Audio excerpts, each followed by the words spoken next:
besar kasih karunia-Mu, ya Allah Bapa, Juru Selamat kami, Tuhan Yesus. Kau telah mati Tuhan 2000 tahun yang lalu untuk menghapus segala dosa kami. Terima kasih untuk penyertaan Tuhan, khusus kepada jemaat-Mu Tuhan yang telah hadir pada hari ini. Terima kasih Kau telah meringankan langkah mereka, dan kami percaya Tuhan, kami mempunyai satu kerinduan, satu hati, yaitu untuk mendengarkan firman Tuhan, untuk bersekutu dan memuliakan nama Tuhan. Terima kasih Tuhan untuk setiap jemaat yang sudah hadir. Kau kuasai hati dan pikiran kami ya Bapa, agar kami bisa mengerti Tuhan setiap kehendak Tuhan, setiap perkataan Tuhan, setiap firman Tuhan yang akan disampaikan oleh hamba-Mu ini, dan itu semua bisa menjadi rema bagi kehidupan kami. Tuhan, Kau berkati juga untuk jemaat yang menonton lewat live streaming. Kami percaya kami semua memiliki kesatuan hati untuk mendengarkan firman kasih karunia. Tuhan Yesus, kami siap untuk mendengarkan firman-Mu. Di dalam nama Tuhan Yesus kami berdoa mengucap syukur. Haleluya. Amin. Amin. Bapak Ibu semua jemaat, saya persilakan untuk duduk kembali. Shalom. Shalom. Sekali lagi shalom. Shalom. Salam kudus untuk kita semua Bapak Ibu. Bagaimana kabarnya? Puji Tuhan. Baik ya. Percaya apapun yang kita alami selama seminggu ini, tidak hanya seminggu, bahkan kita sudah memasuki bulan Desember ya, tidak terasa bulan 12 tahun, akhir tahun 2024 ya Bapak Ibu. Kalau sebelumnya kita masih ingat rencana-rencana kita yang akan kita lakukan begitu ya, dari tahun 2023 ke tahun 2024. Sekarang tidak terasa sudah di penghujung tahun 2024 ya Bapak Ibu. Tentunya banyak perubahan ya, perubahan yang baik pastinya yang Tuhan inginkan ya Bapak Ibu. Apapun itu kita percaya bahwa setiap kehidupan itu akan terus berjalan, dan jangan sampai sedetik pun kita kehilangan sesuatu yang berharga. Dalam tanda kutip, ini adalah sesuatu hal-hal yang harusnya positif dan baik, karena Tuhan Yesus pasti menginginkan itu semua kita menjadi jauh lebih baik. Amin ya Bapak Ibu. Ya, pada kali ini Bapak Ibu, kesempatan kali ini kita akan sama-sama merenungkan Bapak Ibu. Tentunya ini kita bisa merefleksikan diri kita gitu ya, karena setahun ini banyak yang terjadi kehidupan kita, lepas pribadi pas pribadi ya. Ada yang baik begitu, ada yang suka, tentu ada yang duka juga. Tapi kita percaya yang duka ini bisa dipulihkan menjadi suka. Amin ya Bapak Ibu. Pada hari ini saya akan mulai dengan pertanyaan. Kira-kira Bapak Ibu, bagaimana cara menyukakan hati manusia? Ada ide? Ada yang tahu bagaimana cara menyenangkan? Mungkin kalau menyukakan agak lebih ini ya, jarang kita dengar. Menyenangkan hati manusia. Bagaimana cara menyenangkan hati manusia Bapak Ibu? Apa?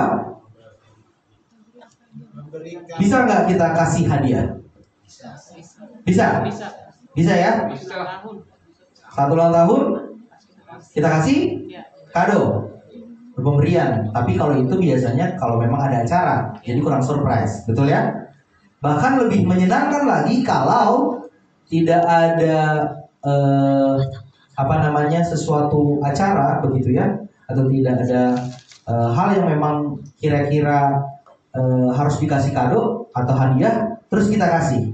Kira-kira apa yang akan dirasakan oleh si penerima? Senang, happy, betul ya?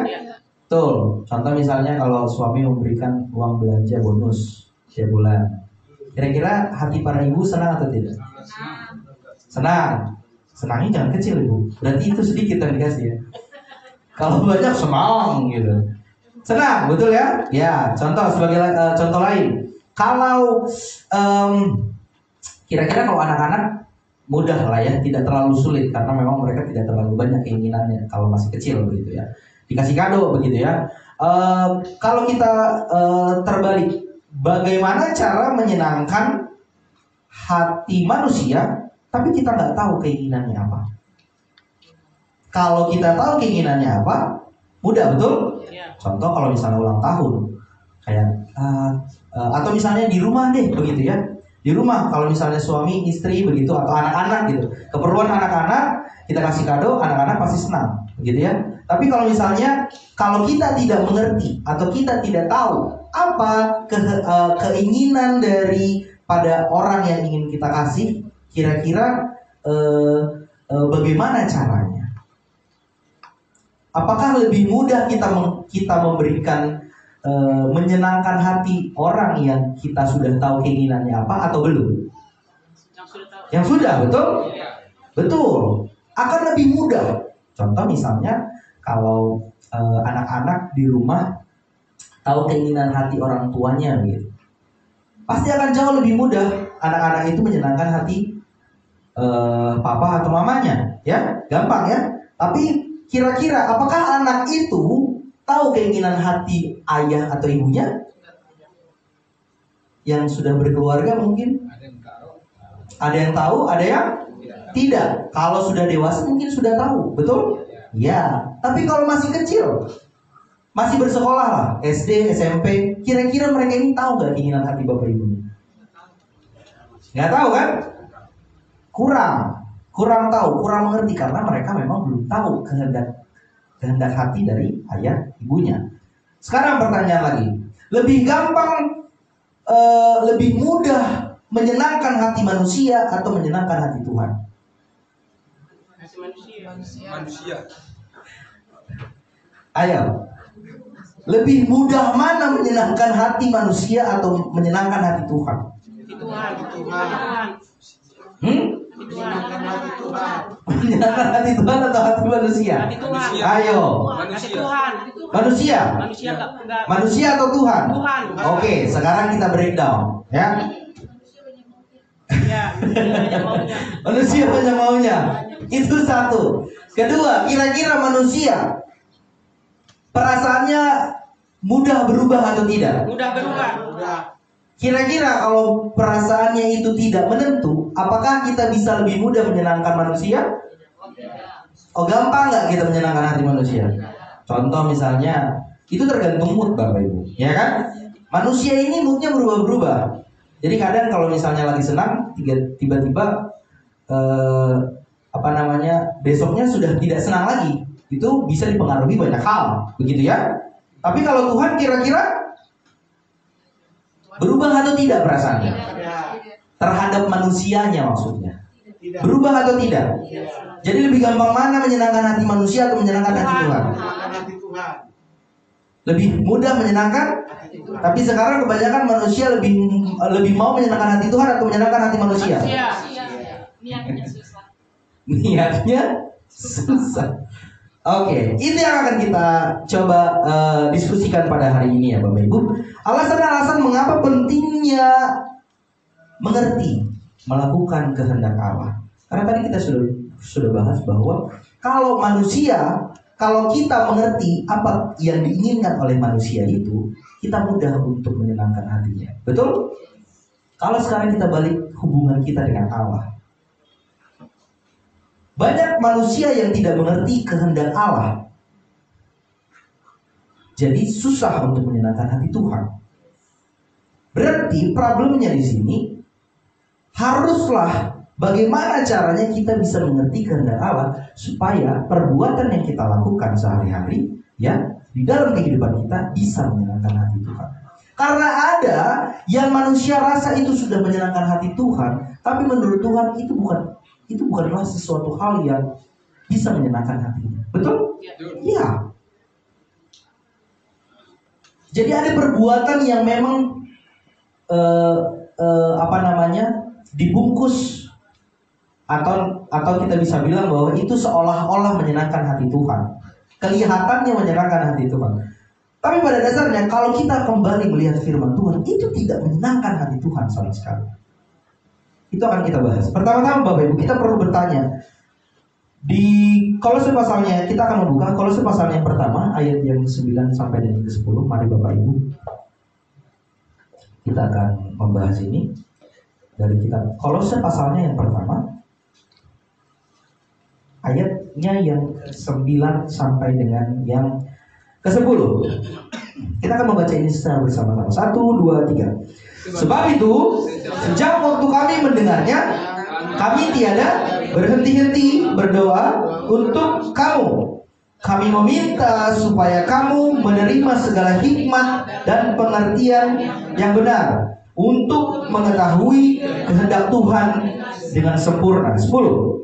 Sehingga hidupmu layak di hadapannya serta berkenan kepadanya dalam segala hal, dan kamu memberi buah dalam segala pekerjaan yang baik dan bertumbuh dalam pengetahuan yang benar tentang Allah. Pertama-tama Bapak Ibu, kita perlu bertanya, apa tujuan dari Paulus? Ini surat Rasul Paulus kepada jemaat di Kolose, ya, secara intens begitu kepada jemaat Kolose. Mengapa Paulus terus mendoakan jemaat, supaya jemaat kudusnya Tuhan bukan hanya di kota Kolose, ya, bukan hanya di kota Kolose, tetapi juga di kota Efesus dan sebagainya pada waktu itu, tetapi juga untuk kita saat ini, ya, karena kita adalah jemaat kudusnya Tuhan di zaman kasih karunia, begitu ya. Jemaat Kolose, jemaat Efesus, Galatia, itu semua adalah jemaat-jemaat yang hidup di zaman kasih karunia. Begitu juga dengan kita, jemaat Gerika Makedonia, ya, kita hidup di zaman kasih karunia. So, itu juga menjadi doa dari Paulus, begitu ya. Kita sebagai orang-orang percayanya Tuhan juga menjadi doa harapan kita bersama, agar kita semua dipenuhi dengan pengetahuan yang benar akan kehendak Allah. Di situ tadi Paulus mengatakan, kami meminta supaya kamu menerima segala hikmat dan pengertian. Tapi tidak hanya pengertian saja di situ, masih ada lanjutannya. Apa? Yang benar. Berarti ada pengertian yang salah. Nah, kalau kita mau paham, kita coba harus bisa mengcompare kata-kata, begitu ya. Kita harus lihat dari sesuatu yang tersirat. Kalau di situ dikatakan pengertian yang benar, berarti ada pengertian yang salah, betul ya.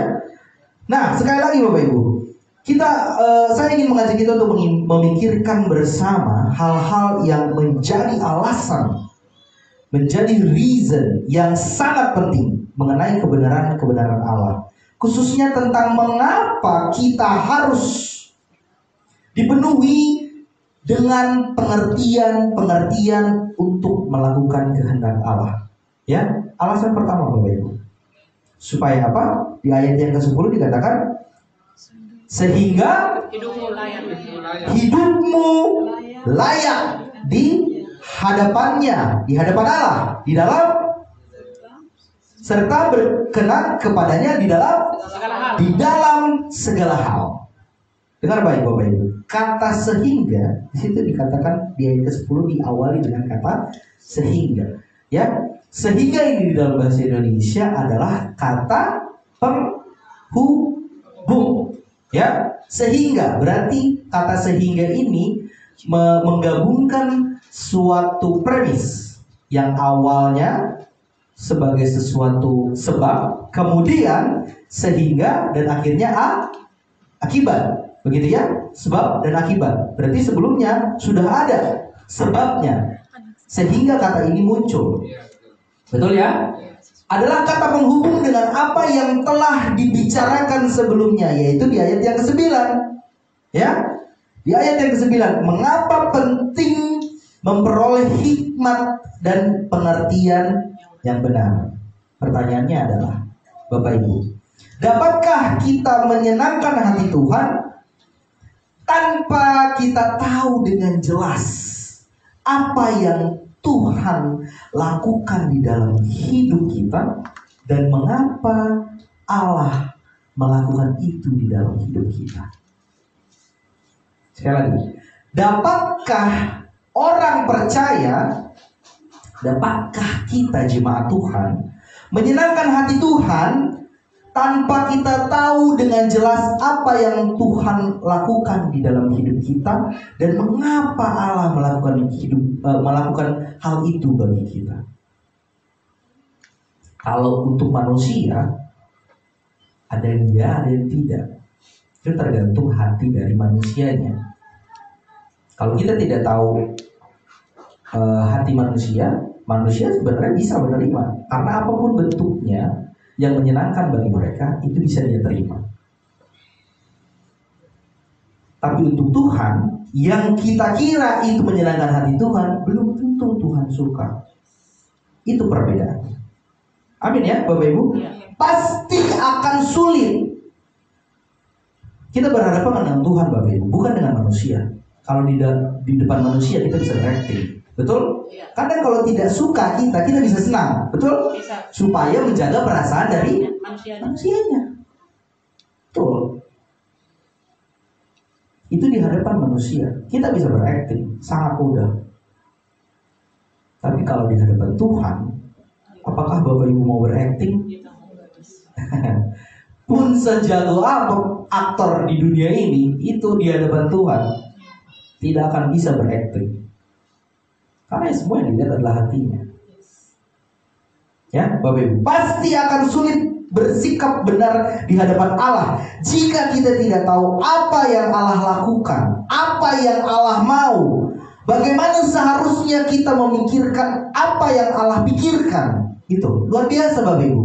Orang-orang kudusnya Tuhan dituntut untuk mengerti apa yang Allah pikirkan.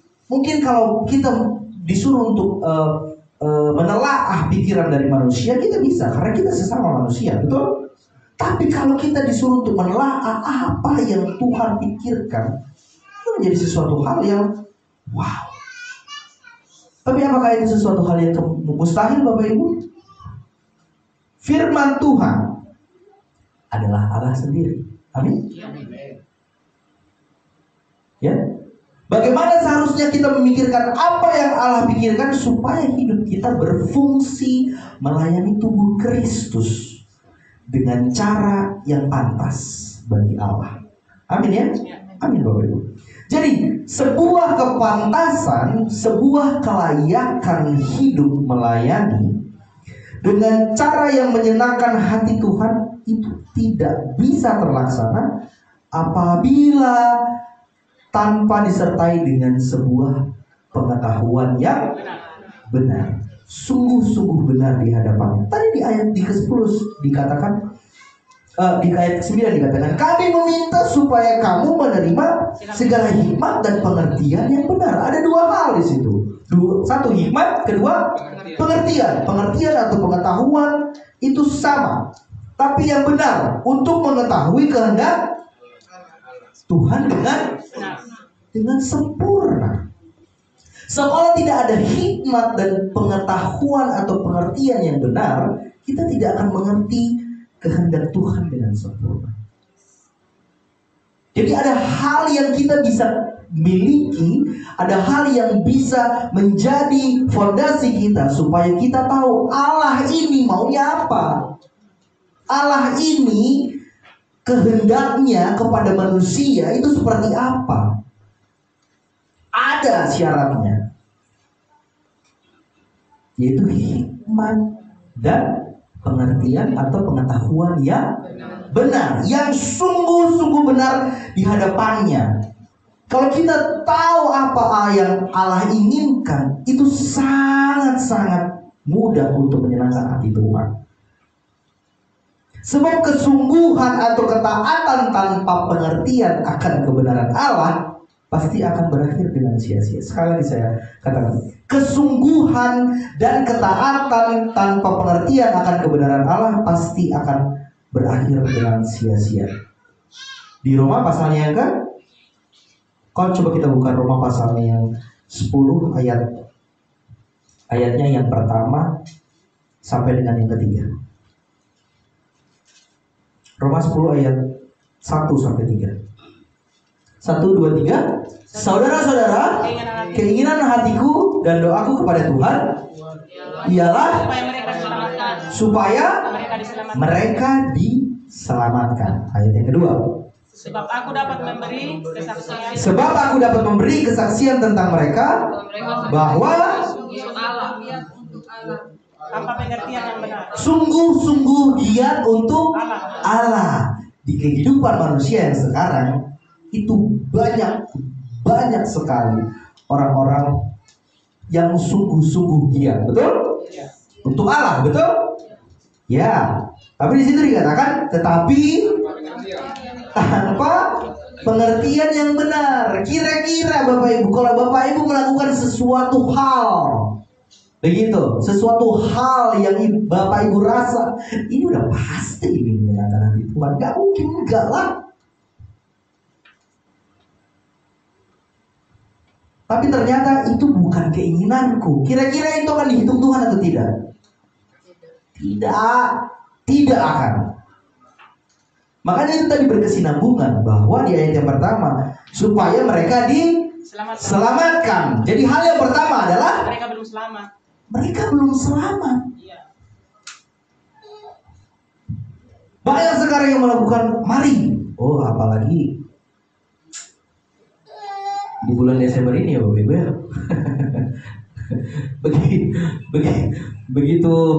begitu akan sangat banyak acara kita gitu. Di acara di bulan Desember ini. Tidak hanya itu, setiap minggunya pun pasti ada, begitu ya. Tetapi Bapak Ibu, itu akan menjadi sia-sia kalau mereka semua pertama belum selamat. Belum selamat. Tadi di situ dikatakan bahwa mereka sungguh-sungguh giat untuk Allah, tetapi tanpa pengertian yang benar. 3 Bapak Ibu. Sebab karena mereka tidak mengenal kebenaran Allah, dan karena mereka berusaha untuk mendirikan kebenaran mereka sendiri, maka mereka tidak takut kepada kebenaran Allah. Banyak kebenaran-kebenaran yang manusia buat sendiri, seolah-olah ini sudah selaras dengan apa yang Tuhan inginkan. Tapi apa? Idenya dari kepala mereka sendiri. Tidak akan nyambung Bapak Ibu. Tidak akan menjadi sesuatu buah yang baik di hadapan Allah. Ya. Karena itulah maka alasan yang sangat mendasar bagi Paulus, Rasul Kristus, untuk semakin sungguh-sungguh mendoakan jemaat Kolose agar mereka dipenuhi dengan hikmat dan pengertian akan kebenaran Allah, adalah supaya mereka dapat hidup menyenangkan hati Tuhan Yesus. Di bulan-bulan sebelumnya Bapak Ibu, saya juga menyampaikan di sini, itu bisa tercermin pun dari cara kita berdoa. Ya, itu juga bisa tercermin dari cara kita berdoa. Tapi itu semua Bapak Ibu tegak lurus dengan pengetahuan yang kita punya. Ya. Alasan yang kedua Bapak Ibu, mengapa kita harus dipenuhi dengan pengertian untuk melakukan kehendak Allah? Ialah kira-kira Bapak Ibu, ketika orang menjadi selamat, ketika orang baru selamat, apakah hatinya langsung memiliki hati yang ingin melayani? Atau pengalaman Bapak Ibu aja deh. Tidak usah kita membicarakan orang, tapi kita tarik pengalaman kita sendiri. Kita paling tahu diri kita, betul? Ketika kita percaya, apakah langsung hati kita ingin melayani? Ya. Jujur. Halo. Ada yang ya, ada yang belum. Mau belajar. Aku aja. Kira-kira, nah itu kan kesadaran pribadi ya Bapak. Ini pengalaman pribadi, kita tidak bisa judge pengalaman orang, betul? Ya, karena orang punya pengalaman berbeda-beda, begitu. Itu bentuk dari perenungan, betul. Itu bentuk dari perenungan, begitu.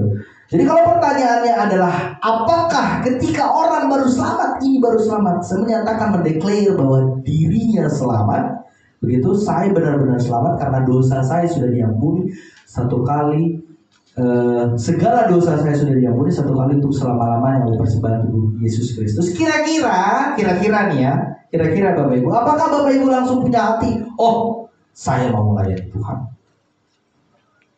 Jujur, belum? Ya, pasti punya ada rasa.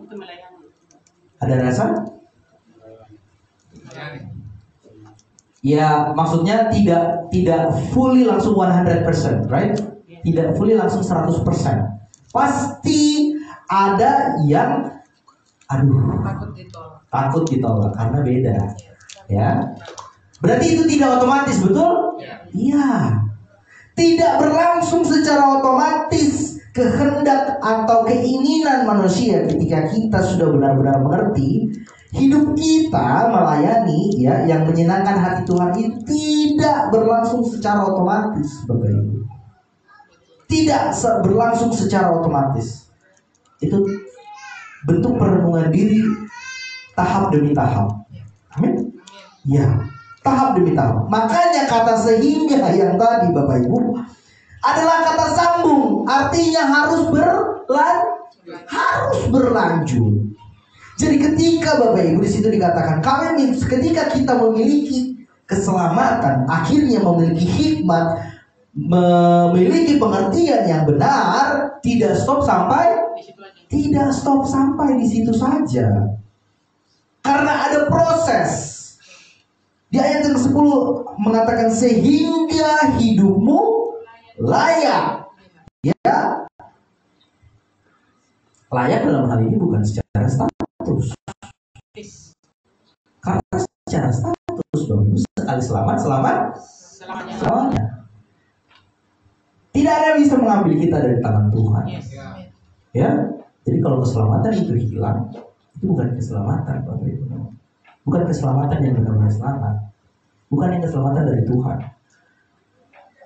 Sekali selamat, tetap selamat. Tetapi praktisnya akan berbeda. Makanya tadi ada di situ katakan sehingga. Berarti ada proses. Artinya harus berlanjut. Sebuah proses yang berjalan dan membutuhkan keputusan-keputusan. Ya, kita mempunyai kendali atas hidup kita. Apakah kita mau melakukan keputusan-keputusan di dalam hidup kita berdasarkan diri kita sendiri atau berdasarkan pengertian akan kebenaran Allah? Harus konsisten melakukan supaya kita berlayak di hadapan Allah. Maka dengan memperoleh pengetahuan-pengetahuan yang benar dan berdasar pengertian-pengertian yang benar, itulah tindakan-tindakan melayani Tuhan. Ya, Bapak Ibu, melayani Tuhan dan kemudian menjadi tepat berfungsi membangun tubuh Kristus sebagai realita di mana kehidupan kita sedang berjalan di hadapan. Jadi menjalani hidup melayani Tuhan dengan cara yang pantas tidak bisa berlangsung secara otomatis. Semua di dunia ini tidak ada yang otomatis. Kalau semua di dunia ini ada yang gratis, nggak ada ya. Tidak ada. Tidak ada semua di dunia ini yang gratis. Bahkan kita mau parkir di Alfamart pun keluar pasti bayar. Karena kalau mengambil duit 50.000, kita keluar, itu ternyata kita tidak sadar bahwa kita hanya mengambil duit 48.000. Karena 2.000-nya sudah tukang parkir. Nggak ada yang gratis. Di dunia ini apa yang gratis? Tidak. Tidak ada. Hanya keselamatan. Itu yang gratis. Tidak ada yang gratis di dunia ini kecuali keselamatan, pengetahuan akan kebenaran. Dan itu yang menyelamatkan Bapak Ibu. Sesuatu hal yang besar yang menyelamatkan Bapak Ibu diberikan dengan cuma-cuma. Apakah kita mau menggunakan itu, mengucap syukur akan hal itu, atau stop sampai di situ saja? Itu adalah pilihan-pilihan yang harus Bapak Ibu pribadi ambil. Mau kita satu keluarga, Tuhan hitung kita hanya satu per kepala, betul? Satu keluarga isinya 8 orang, tetap dihitung Tuhan 8 orang. Nggak satu kakak, Tuhan kami ikut satu kakak, tidak. Hatimu, itu ada 8 hati manusia di situ. Kalau kita ada 8, kalau 4 orang, contoh saya dengan Ibu dan Pak Gembala di sini, 4 orang dihitung Tuhan. Enggak, satu dilihat hanya pacaran enggak, semua dihitung Tuhan. Kira-kira semua upahnya sama? Beda. Beda. Pak Gembala yang jauh lebih lama pasti akan jauh lebih besar, lebih bersinar mahkotanya. Amin. Apakah kita mau juga sama, lebih bersinar dibanding lain? Ini bukan iri-irian Bapak Ibu. Ya? Perlombaan. Perlombaan yang benar. Betul ya? Amin. Kemudian Bapak Ibu, jadi ya sekali lagi menjalani hidup melayani Tuhan dengan cara yang pantas tidak bisa berlangsung secara otomatis, tetapi dihadirkan berdasarkan pilihan-pilihan, keputusan-keputusan yang sengaja dibuat dan direncanakan dengan pengertian-pengertian yang benar. Sebagai contoh, orang selamat, kita pasti tahu bahwa perenungannya kepada Tuhan itu dilihat dari kesetiaannya ingin melayani. Betul? Pengertiannya, keinginannya untuk mengerti benar, mengerti betul lebih banyak tentang firman Tuhan itu dilihat. Makanya itu menjadi kedewasaan secara rohani. Kedewasaan secara rohani. Jangan mau kita, yang penting saya sudah selamat, apalagi selesai. Yakin kamu sudah selamat? Kalau kamu sudah selamat, bahkan kamu pun tidak berpikiran yang penting saya sudah selamat, betul? Iya. Toh apalagi? Tidak mungkin ada di pikiran orang percaya yang penting saya sudah selamat. Ya udahlah, yang penting sudah selamat. Tadi Sustanes bilang keselamatan itu satu kali untuk selama-lamanya. Ya udah, sekali selamat abadi. Ya saya sudah selamat, ya udah aman lah. Oh justru orang selamat tidak akan berpikir seperti kamu, betul? Iya, tidak ada. Kerinduannya ingin memiliki hikmat dan pengetahuan akan kebenaran itu menunjukkan diri kamu sudah selamat. Karena kita sebagai orang yang selamat berarti sebagai contoh gelas kita kosong, mengosongkan kita sudah kosong dari nol gitu ya. Nah gelas ini harus Bapak Ibu isi. Bapak Ibu isi ini tergantung dari keinginan Bapak Ibu. Mau isinya setetes-setetes atau langsung muncul air dari teko. Itu semua proses. Betul? Ya. Kita retret nanti ini adalah bagian bentuk dari kita mengisi gelas pengetahuan kebenaran kita. Amin. Jangan Bapak Ibu kira itu sesuatu hal yang sia-sia. Tidak ada hal yang sia-sia di hadapan Allah. Kalau kita sudah diselamatkan Bapak. Keinginan hati kita untuk mengerti betul dengan firman kebenaran Allah itu menjadi buah yang baik. Itu yang menyenangkan hati Allah. Amin ya. Pengertian-pengertian yang benar yang dimaksud ialah yang sesuai dengan apa yang dikatakan sebelumnya tadi di ayat yang ke-9. Sebab itu sejak waktu kami mendengarnya tidak berhenti-henti berdoa. Kemudian kami meminta supaya kamu menerima segala hikmat kebenaran, yaitu pengertian-pengertian tentang kehendak Allah yang sempurna. Bukan pengertian-pengertian tentang kehendak Allah yang tidak sempurna atau campur aduk dan membingungkan orang lain. Banyak pengertian itu di luar sana. Sekali lagi, pengertian-pengertian tentang kehendak Allah yang sempurna, juga pengertian tentang bagaimana kita membagi firman kebenaran dengan tepat dan benar. Itulah yang dikatakan tadi di ayat yang ke-9, hikmat dan pengetahuan atau pengertian yang benar. Ya, maka tidak mungkin lagi ada orang Kristen yang dapat dinilai benar. Dengar baik. Tidak ada orang Kristen yang dapat dinilai benar telah melakukan kehendak Allah, tetapi diri dia sendiri tidak mengetahui apa kehendak Allah yang sempurna di dalam Kristus Yesus. Tidak mungkin ada Bapak Ibu. Contohnya, mari kita buka Kolose pasal yang kedua ayat yang ke-13 sampai dengan ke-14. Maju sedikit. Ayatnya yang ke-13. Satu orang boleh membacakan untuk kita? Ayat 13 ya. Ayat 13 sampai dengan 14. Oke, 13. Kamu juga meskipun dahulu mati oleh pelanggaranmu dan oleh karena tidak disunat secara lahiriah telah dihidupkan Allah bersama-sama dengan Dia sesudah Ia mengampuni segala pelanggaran kita. 14. Dengan menghapuskan surat hutang yang oleh ketentuan-ketentuan hukum mendakwa dan mengancam kita, dan itu ditiadakannya dengan memakukannya pada kayu salib. Ya, dengar baik. Ayat yang ke-13 di situ dikatakan meskipun kamu dahulu mati. Apa mati di sini Bapak Ibu? Kan kita baru hidup sekarang. Saya pun masih 27 tahun. Mungkin Ibu baru 50 sekian. Ya kan? Sudah setengah abad Ibu. Sehat-sehat Ibu ya. Ya, kita semua sehat-sehat juga di sini.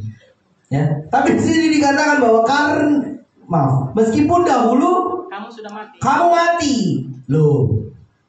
Mati apa yang dimaksud? Yang dimaksud di sini Bapak Ibu?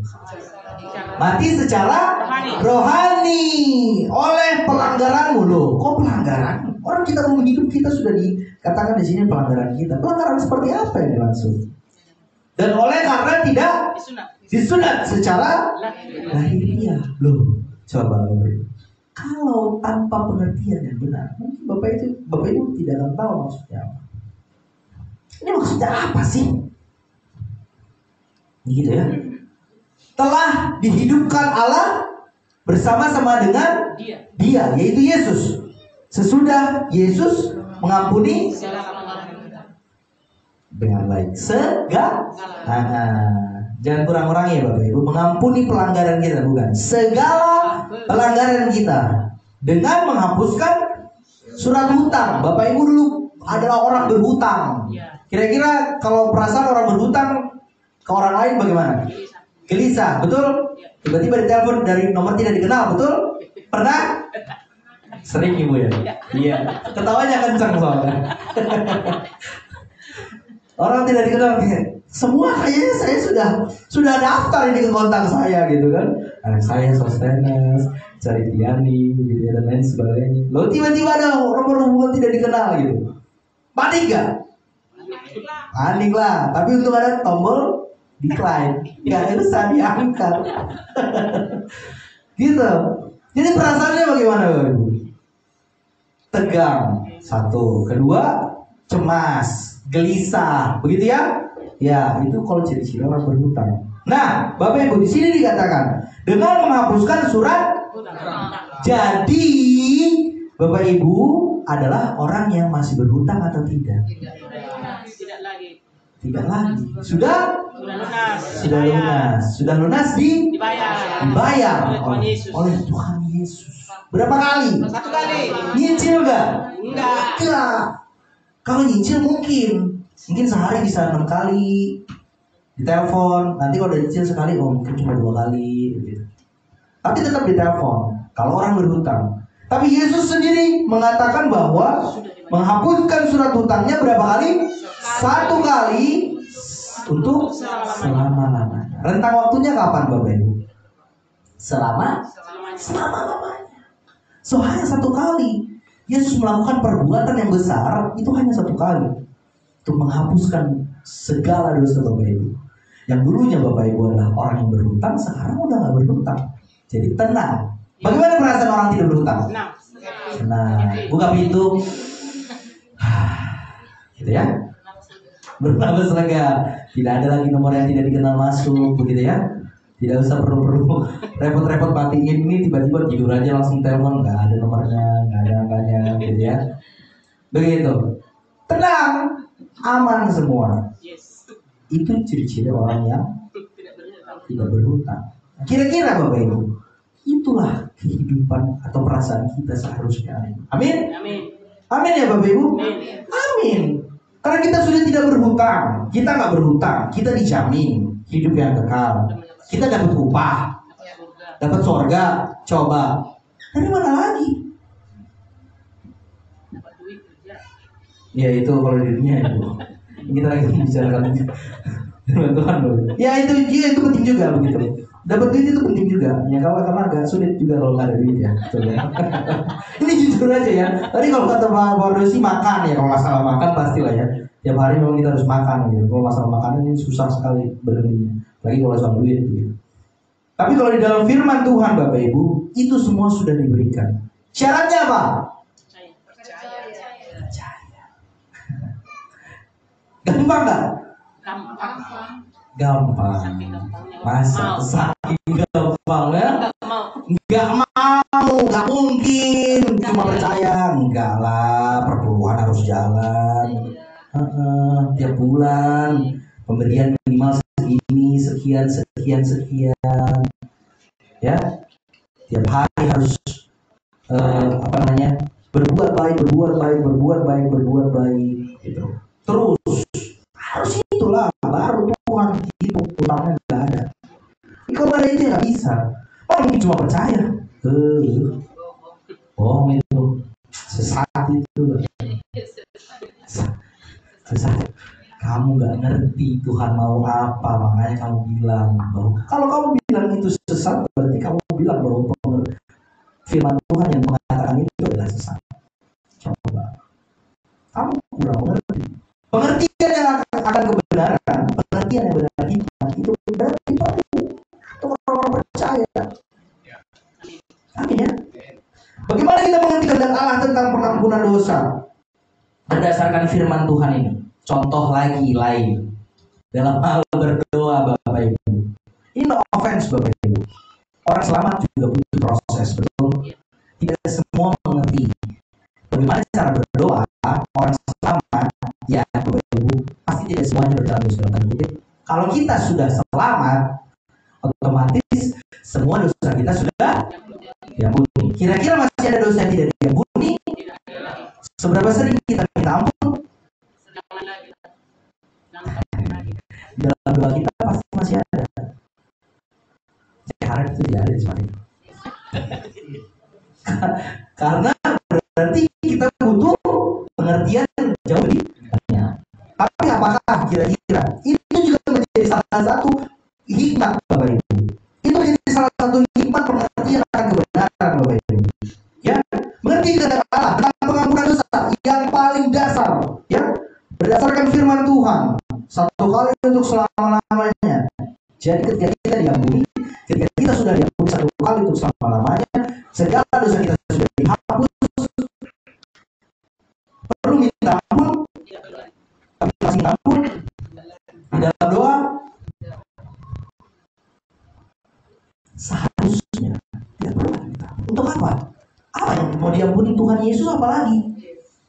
Cara mengampuni Tuhan Yesus itu bukan oke saya ampuni kamu, bukan. Caranya bagaimana? Mati. Yesus harus mati. Itu cara mengampuni dosa manusia. Ketika kamu merasa bahwa diri kamu belum diampuni, itu menjadi sesuatu hal yang mendukakan hati Tuhan. Karena Yesus sudah sebegitu memberikan semuanya, bahkan darahnya tercurah untuk manusia. Tapi kamu menganggap bahwa itu belum cukup. Betapa tidak bersyukurnya manusia.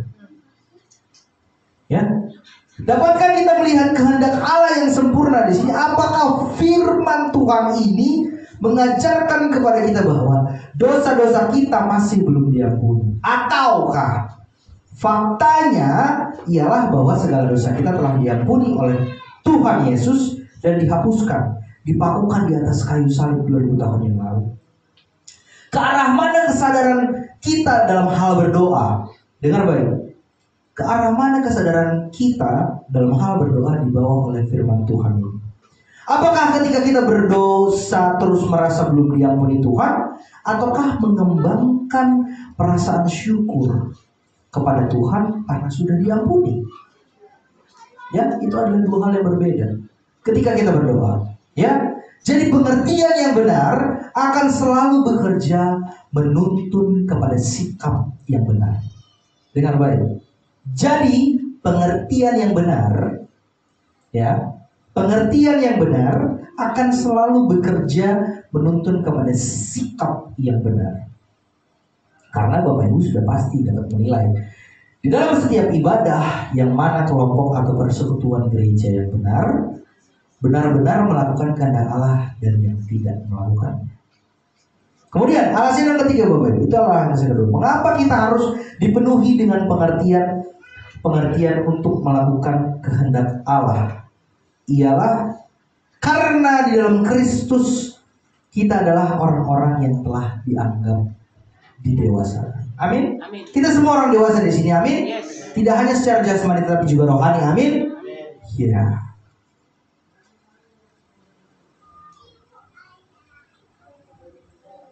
Pun kalau kita belum menjadi dewasa dalam kerohanian, milikilah hati yang ingin dewasa. Karena Tuhan pasti akan menyertai kamu. Amin. Bila kita bandingkan dengan terjemahan King James Version di ayat yang ke-10, Bapak Ibu, Kolose pasal yang pertama ayat 10. Di sini apakah bisa dirubah ke King James Version? Itu dia. Di ayatnya yang ke-10. Nah, ini Bapak Ibu. That ye might walk worthy of the Lord unto all pleasing, being fruitful in every good work and increasing in the knowledge of God. Ya, di situ dikatakan that ye might walk. Apa itu walk? Agar kamu dapat berjalan. Agar kamu dapat berjalan. Ya, kalau dalam King James Version dikatakan agar kamu dapat berjalan, Bapak Ibu. Kata walk atau berjalan, ya, sering digunakan oleh Rasul Paulus di dalam surat-suratnya dari Roma sampai Filemon, Rosamon, ya, untuk menunjukkan bahwa hidup kita yang baru di dalam Kristus itu adalah hidup yang telah didewasakan, Bapak Ibu. Amin. Dan itu dinamis, bukan statis. Berjalan, bergerak. Ketika bergerak, apa yang terjadi? Perubahan, mengalami ke mana nih? Ada dua soalnya, kemunduran dan kemajuan. Bapak Ibu mau yang mana? Kemajuan. Bergerak, maju, mengalami kemajuan, tidak mandek atau mengalami mogok atau berhenti. Tetapi walk, hidup, mampu berjalan, melangkah, membentuk pola-pola untuk maju terus, meraih pengertian-pengertian yang benar, supaya bisa konsisten dan mampu bertahan, ya, bersikap yang benar dan layak dalam melayani tubuh Kristus. Itu tujuan kita juga sebagai orang-orang yang sudah percaya. Dan kita berharap Bapak Ibu supaya itu semua menjadi kerinduan hati orang-orang percaya. Dan itu semua bisa kita rasakan sampai Tuhan Yesus datang di awal-awal. Amin ya. Amin. Jadi apa kesimpulan kita setelah kita menyadari sekarang bahwa ada alasan-alasan yang penting, yang sangat penting untuk kita ketahui bersama, betapa pentingnya meraih pengertian-pengertian yang benar supaya hidup kita berlayar di hadapan Allah dan melayani tubuh Kristus dengan setia. Mari kita coba buka Kolose pasal yang kedua, ayatnya yang keempat sampai dengan ketujuh. Ini akan menjadi kesimpulan firman Tuhan kita pada hari ini. Kita akan baca secara bersama-sama. 1, 2, 3. Hal ini kukatakan supaya jangan ada yang memperdayakan kamu dengan kata-kata yang indah. Sebab meskipun aku sendiri tidak ada di antara kamu, tetapi dalam roh aku bersama-sama dengan kamu dan aku melihat dengan sukacita tertib hidupmu dan keteguhan imanmu dalam Kristus. Nah, kamu telah menerima Kristus Yesus Tuhan kita. Karena itu, hendaklah hidupmu tetap di dalam Dia. 7. Hendaklah kamu berakar di dalam Dia dan dibangun di atas Dia. Hendaklah kamu bertambah teguh dalam iman yang telah diajarkan kepadamu, dan hendaklah hatimu berlimpah dengan syukur. Hidup yang tetap berjalan dan konsisten di dalam Kristus ialah hidup yang terus berakar dan dibangun di atas kebenaran-kebenaran Kristus yang sempurna, bukan di atas rupa-rupa angin pengajaran palsu dunia. Amin. Mari kita bersatu. Terima kasih Tuhan Yesus, kami bersyukur kepadamu Bapa di surga. Pemberitaan firman Tuhan yang telah kami dengarkan Tuhan Yesus begitu luar biasa Bapa. Begitu mengingatkan terus kami anak-anakmu Tuhan, sebagai orang-orang yang sudah selamat, untuk terus memiliki pengetahuan akan kebenaran, memiliki pengertian yang benar tentang firman Tuhan. Kami percaya Bapak, karena itu adalah hal yang akan menyukakan hati Tuhan. Kan Tuhan akan merasa sukacita Tuhan. Terima kasih Tuhan untuk hikmat yang Kau berikan kepada kami pribadi lepas pribadi. Kami ingin terus Tuhan konsisten di dalam kehidupan ini Tuhan, karena kami percaya bahwa itu adalah bentuk rasa syukur kami atas keselamatan yang sudah Kau berikan kepada kami. Terima kasih ya Bapa, banyak sekali Tuhan pergumulan kehidupan kami, tapi kami percaya Tuhan akan terus senantiasa menyertai kehidupan kami. Di penghujung tahun 2024 ini begitu banyak yang kami lewati, tapi kami percaya Tuhan, apa yang menjadi problem di dalam kehidupan kami ingin terus menjadikan itu sebagai sesuatu hal yang memajukan diri kami, bukan untuk memundurkan diri kami. Terima kasih Tuhan Yesus untuk jemaat yang sudah tenang mendengarkan firman Tuhan. Kiranya Tuhan terus bisa kami rasakan di persekutuan minggu kami selanjutnya, karena kami percaya bahwa ini memberikan sukacita yang berlimpah bagi kehidupan kami. Terima kasih Tuhan Yesus, kami akan lanjutkan acara ibadah kami Tuhan, kami serahkan hanya di dalam nama Tuhan Yesus kami mengucap syukur. Haleluya. Amin. Amin. Shalom, salam terus untuk kita semua. Saya kembali